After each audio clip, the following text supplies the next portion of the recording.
person pretty much my whole life. I started playing Trivial Pursuit with my grandmother when I was little, and that just really jump-started my whole love of trivia. I've always been a lifelong learner too. I'm that person who sees something and I go read the Wikipedia article about it. So the first step of getting on Jeopardy is to take an online quiz. And so in 2016, I finally got an email after taking it saying, hey, we want you to come audition. And you play like a mock game, you take another 50-question quiz, and I thought I did well. I didn't answer anything wrong that I knew of when I was playing the pretend game, and I thought I did really well in my interview.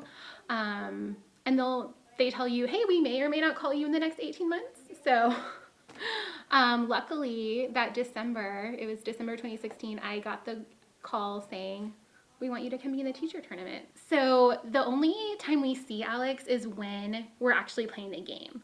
They purposefully don't have him interact with contestants just to keep, impartiality, to keep it fair, because he already knows the contents of the game.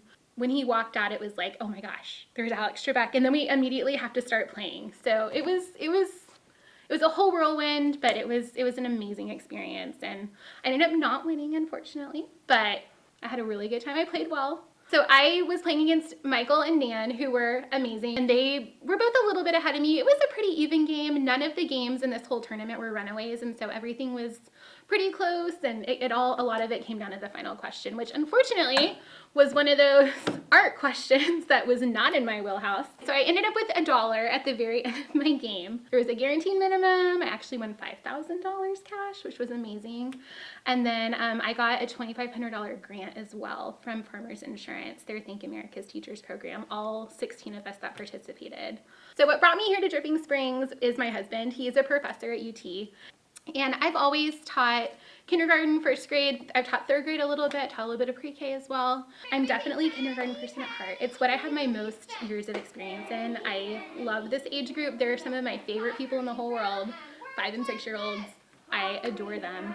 I just love the growth that they show at this age, where they can go from not knowing very many letters to reading at the very end of the year. Just the growth and the light bulbs that come on at this age, I love it. And DSC specifically, this is just such a positive place. Like, this school just has something special about it.